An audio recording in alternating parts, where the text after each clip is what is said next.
back to the channel.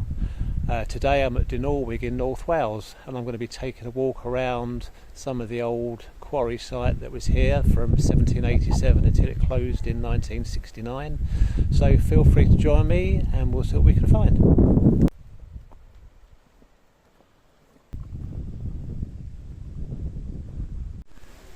And here's a nice Edward VII postbox.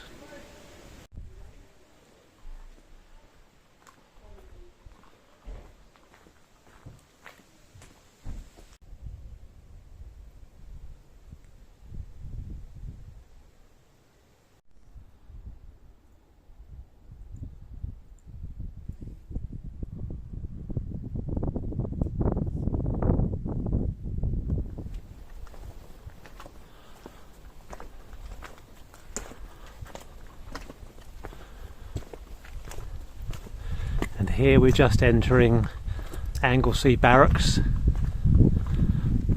These were lots of little cottages that the workers from the slate quarry used to stay in. They slept 3 or 4 to a room, and as you can see there's quite a few little cottages down here. At its peak the quarry employed somewhere around 3,000 people, and when the quarry closed down in 1969, the workers, there were about 300 of them left at that time. They were on their summer break, and they were all sent letters while they were on their summer break saying that the quarry was shutting for good.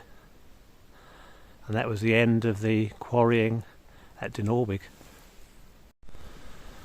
This will give you an idea of how much space was in the little cottages. There's an old fireplace down there. You can walk through to the second room through here.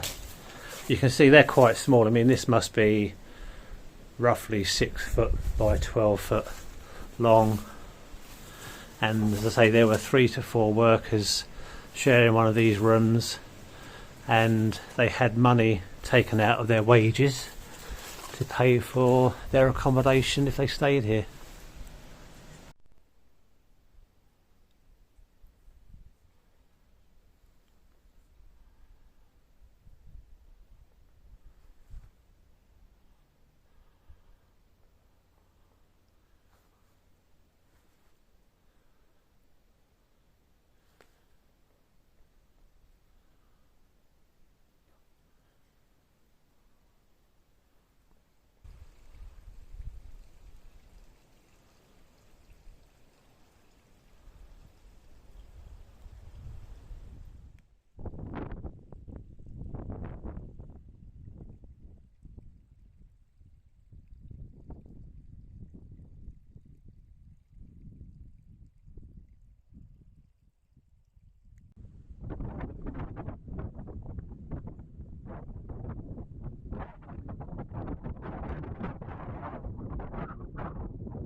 Here's the remains of the trackway that they use wagons on to get the slate down between the terraces within the quarry. And the wagons were actually designed so that they were built at an angle, so when they sat on the tracks that were on about a 25% incline, the actual tops of the wagons were square, so the slate didn't fall out. And there's the remains of the old cable as well that was used, that they attached to the wagons so that they could lower them down in control and naturally wind them back up again when they've been emptied at the bottom.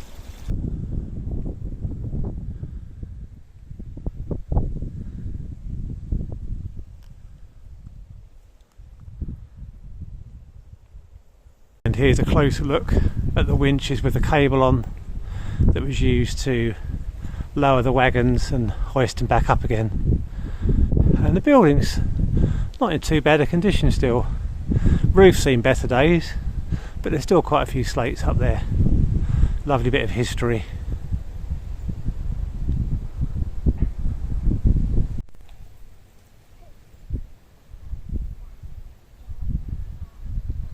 And here is what I think is remains of one of the old wagons that was used up here for transporting the slate. And as with most quarrying, There's the spoils of Quarry and the decent material.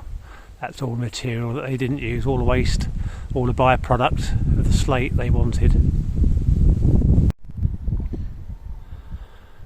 And here you can see some great examples of the different levels or terraces within the actual quarry.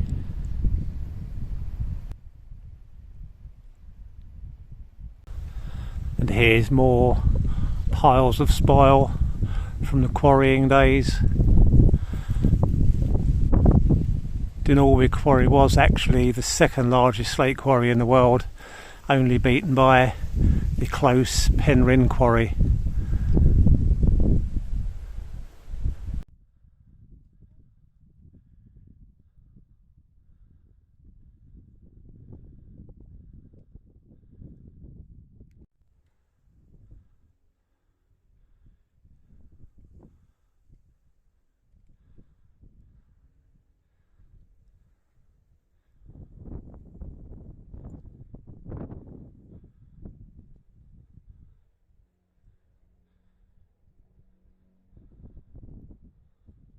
Dinorwig had 3 mills.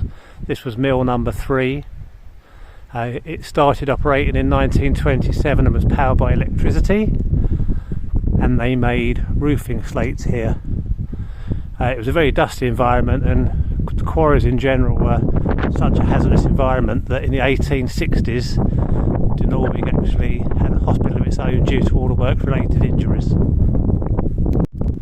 Mill number 3 was the size of 2 football pitches, so that gives you an idea of the visions that the quarries had and how big the operation was.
Hello, thank you for joining me today. Hope you've enjoyed this video.